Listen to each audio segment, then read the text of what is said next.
नमस्कार विद्यार्थियों, आप सबका स्वागत है हमारे YouTube channel online school paper के अंदर। आज मैं आपके लिए लेके आया हूँ 8वीं बोर्ड परीक्षा विषय विज्ञान का मॉडल पेपर, जो आपकी होने वाली कल के एग्जाम के लिए मोस्ट इम्पोर्टेंट पर्सन रहेंगे। तो आप सबसे निवेदन है कि वीडियो को पूरा देखें और चैनल को सब्सक्राइब करें। चलो वीडियो शुरू करते हैं। पहला प्रश्न, निम्न में से किस ईंधन का ऊष्मीयमान सबसे अधिक होता है? यानी किस ईंधन का जो ऊष्मीयमान है वो सबसे अधिक होता है? लकड़ी, केरोसिन, एलपीजी, हाइड्रोजन। तो option number the hydrogen. Hydrogen का ऊष्मीयमान सबसे ज़्यादा होता है। अगला प्रश्न, वाहन के लिए कौन सा ईंधन कम प्रदूषक है? वाहन के लिए यानी वाहन मतलब साधन, साधनों के लिए कौन सा ईंधन है वो कम प्रदूषक है, यानी मतलब धुआं कम करता है?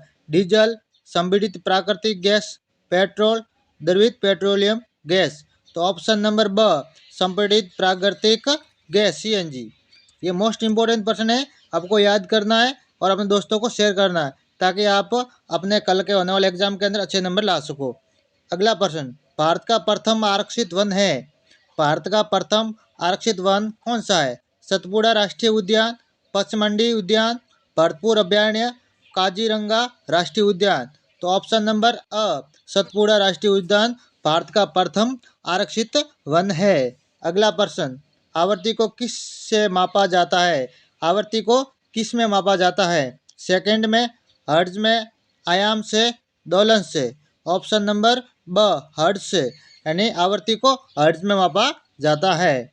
अगला प्रश्न, ध्वनि प्रदूषण से संबंधित स्वास्थ्य समस्या है, यानी ध्वनि प्रदूषण से संबंधित स्वास्थ्य की कौन सी समस्या है? अनिद्रा, अति तनाव, चिंता, उपरोक्त सभी। तो ऑप्शन नंबर द उपरोक्त सभी, यानी ध्वनि प्रदूषण से नींद भी नहीं आती है, तनाव भी होता है और चिंता भी बनी रहती है। ये मोस्ट इंपोर्टेंट प्रश्न है। अगला प्रश्न, जल के विद्युत अपघटन पर धन टर्मिनल पर एकत्रित होने वाली गैस कौन सी है? जल के विद्युत अपघटन पर धन टर्मिनल पर एकत्रित होने वाली गैस कौन सी है? ऑक्सीजन, हाइड्रोजन, ऑक्सीजन व हाइड्रोजन दोनों, या नाइट्रोजन। तो ऑप्शन नंबर अ ऑक्सीजन। यानी टर्मिनल पर जो गैस है जो एकत्रित होती है उसको क्या वो कौन सी गैस होती है?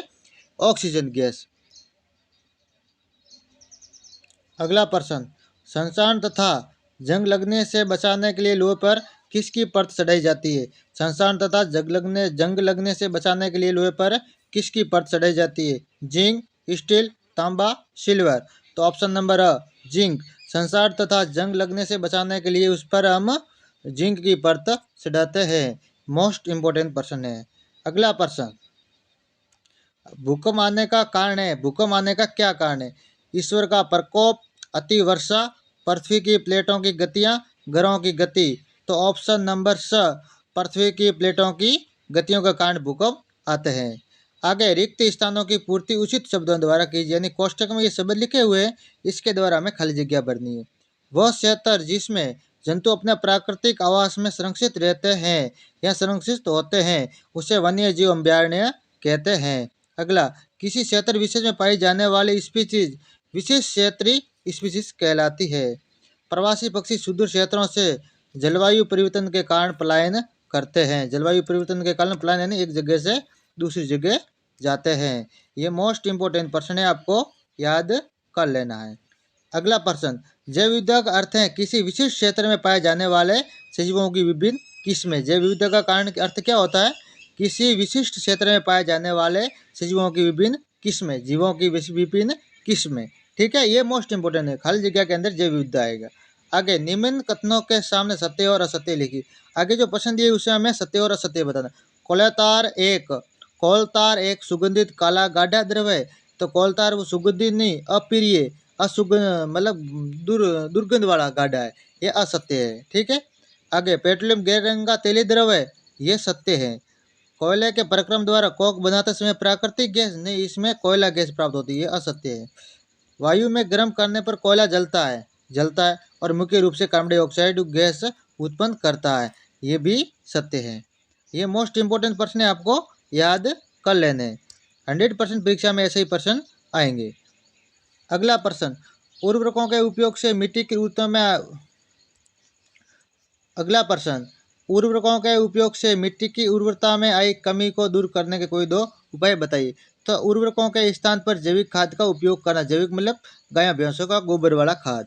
आगे, दो फसलों के बीच में खेत को कुछ समय के लिए बिना कुछ उगाए छोड़ देना चाहिए। मतलब खेत को छोड़ देना चाहिए, मतलब एक बार फसल उगाओ 4 महीने छोड़ दो, तो ताकि उसके अंदर अच्छी फसल होगी। आगे, चंचरणीय रोग से क्या आशय है?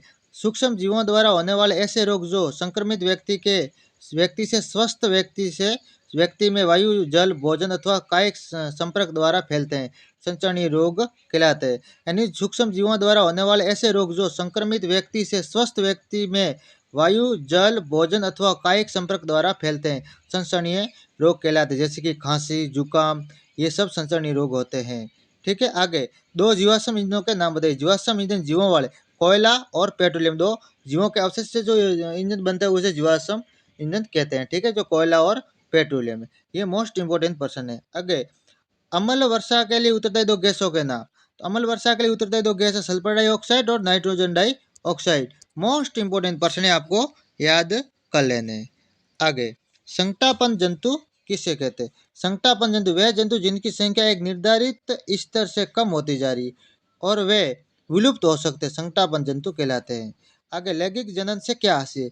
लैंगिक जनन जिसमें नर तथा मादा युग्म एक संलयन होता है, यानी ऐसा जनन जिसके अंदर नर और मादा दोनों का संलयन होता हो, उसे लैंगिक जनन कहते हैं, जिसमें मनुष्य, गाय, भैंस आते हैं। एक उदाहरण देकर बताइए कि यदि पष्टों को बलपूर्वक दबाए तो घर्षण में वृद्धि हो जाएगी। किसी चटाई को उस समय खींचे जब उस पर कोई व्यक्ति नहीं बैठा हो तथा तब कोई व्यक्ति उस पर बैठा हो तब भी उसको खींचना था। हम देखेंगे चटाई पर कोई व्यक्ति बैठा होता है तो चटाई को खींचने में अधिक बल लगाना होता है। इसे स्पष्ट है कि पष्टों को बलपूर्वक दबाए तथा घर्षण में वृद्धि हो जाती है। यानी ये बोल रहा है कि देखो, अगर कोई चटाई पड़ी, अगर उसके ऊपर व्यक्ति नहीं बैठा होगा उसको खींचेंगे तो जल्दी खिसक जाएगी, और अगर उसके ऊपर व्यक्ति बैठा हो उसको खींचेंगे तो हमें थोड़ा जोर लगाना, घर्षण उसका बढ़ जाएगा, तो दबाव बढ़ता है। ठीक है, ये मोस्ट इंपोर्टेंट पर्सन है, आपको याद कर लेना है। आगे, फसल संकरण क्या है समझाइए। फसल संकरण इस क्रिया में एक फसल के बाद दूसरी किस्म की फसलों को एकांतर क्रम में उगाए कर तैयार करते हैं। जैसे कि फसल में किसान फलीदार फसल उगाकर दूसरी बार गेहूं की फसल तैयार करे। इसे मिट्टी में नाइट्रोजन की कमी नहीं होती। इस प्रकार की फसल में भूमि में पोषकों की प्रतिपूर्ति हो जाती है, उसे हम फसल संकरण कहते हैं। पहले फलीदार पौधे उगाओ, उसके बाद गेहूं, और दूसरी बार फलीदार वापस उगा दो। इस तरह हमें फसल संकरण, नाइट्रोजन भी कमी नहीं होती और फसल संकरण भी चलता रहता है। ये मोस्ट इंपोर्टेंट है।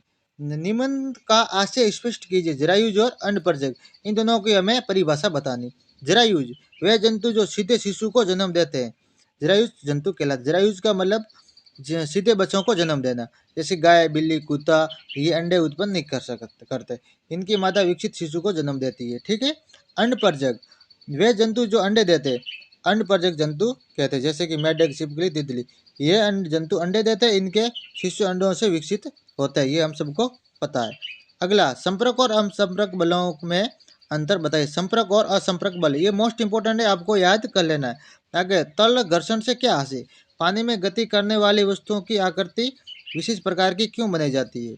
आगे, विद्युत धारा के चुंबकीय प्रभाव का उपयोग करके कोई संप्रेषित कैसे बना सकते हैं? ये मोस्ट इंपोर्टेंट पर्सन है, आपको याद कर लेने हैं। आगे, नेत्र के अंदर लेंस की फोकस दूरी कैसे बदलती रहती है? नेत्र के अंदर जो फोकस दूरी वो किस तरह बदलती रहती है? एस्ट्रोजन और टेस्टोस्टेरोन में अंतर स्पष्ट कीजिए। भूकंप से बचाव के लिए क्या क्या प्रयास करने से कोई 4 बदलाव बताइए। विद्युत विसर्जन की प्रक्रिया को समझाइए। 20 से लेकर 26 तक ये मोस्ट इंपोर्टेंट पर्सन है। ये आपको स्वयं को ढूंढ कर याद कर लेना, ये मोस्ट इंपोर्टेंट पर्सन है। ये आपकी जो कल के एग्जाम होने वाला है ना 24 मार्च को, उसके अंदर 100% आएंगे, आपको याद कर लेने हैं।